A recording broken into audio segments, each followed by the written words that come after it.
Hello and welcome back to my channel. Today we're going to be talking about Tyler Perry's Netflix film, Mea Culpa. Culpa? Culpa? Watching it, you're like, okay, his mom's going through chemo, you know, but I'm like, just because she's sick does not make her less of an asshole. This is going to bother me. And that doesn't really bother me in terms of like the movie and the plot itself. Is just as a human, as a person, like it was just very frustrating to see. The case was all bullshit from the top because all they didn't have a body. They didn't have like much evidence other than a video of his girlfriend, of Zaire's girlfriend, Heidi, saying, if something happens to me, he killed me.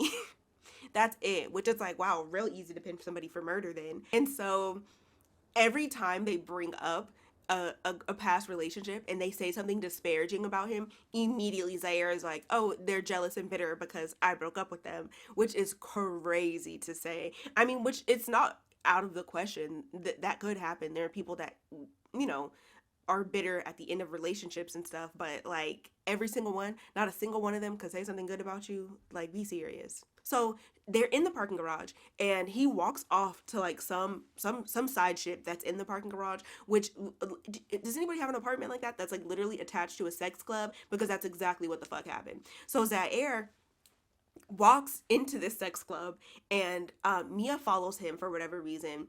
And so it is quite literally people in there dancing, fucking, having a swell time. So somebody comes up to her and is like, hey, let's fuck. And she's like, okay, I gotta go home. She is trying to leave and, or Mia's trying to leave. Like she's in the fucking loft elevator and she's like waiting for him to send her down, but instead he is receiving fellatio from this girl and it's kind of prolonging this and then eventually lets her down. So she goes back to his place. He's casually just painting. She goes to the bedroom, and mind you, loft style, open floor plan. So she goes up to the bedroom and she takes down her canvas and there's another one behind it. And so, and it's the art gallery, it's the art gallery owner. So she's peeling this shit off.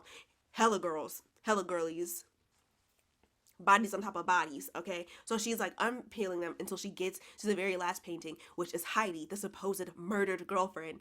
And not only is her painting still there, but written on top of it in red paint says, die, bitch, die. I don't know if that's what it says exactly, but like it's something on the lines of that. She still did not tuck and roll out of the fucking car. I would have tucked and rolled, but I guess that still kind of puts her in a vulnerable position because all he has to do is like back the car up. And so now he becomes super aggressive, super upset, and is like, I can't believe you cheated on me, and Ray told me to hit you to get you in line. And I was like, okay, color purple. You told him to beat me.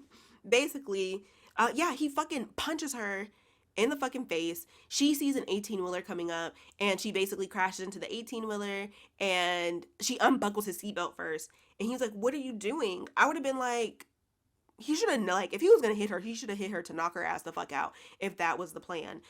He just hit her to hit her. And so she unbuckles his seatbelt, sees an 18-wheeler, grabs onto the steering wheel. He goes flying out of the car and he's like injured. You hear police sirens. Next scene, Zahir's getting out of jail and basically everything came out to the public. The end. That was pretty much it. I just, like I said, the only thing that I really don't like is the whole thing where she hooked up with dude. Like, I feel like that was so ridiculous to add in there because hooking up with a client is messy. Hooking up with a client that's up for murder, like, really, like, the whole thing was just kind of weird to me. And the fact that they ended up hooking up was weird. And like I said, it could have been like, oh, easy, my husband cheated on me and this guy obviously wants to have sex with me, so let me go hook up with this guy. But it's like, even then, it's like, where's our thought process here? Because it wasn't like a revenge thing, because it wasn't like a revenge thing. It was strange too, because it wasn't a revenge thing in terms of, oh, you cheated on me, bet I'm gonna get back at you. But it's like she wasn't even intending on letting her husband know. Like, I think she planned on outing him, but she didn't even out him or didn't even mention anything about him being at the hotel, which is obviously something that I would have done before I even thought about hooking up with anybody. If I would have received a picture of my husband walking into a hotel with another woman, I'm calling. I'm pulling up. I got questions. I need answers. What's going on? The dialogue was like, what the fuck? The concept of her sleeping with her client was like, what the fuck?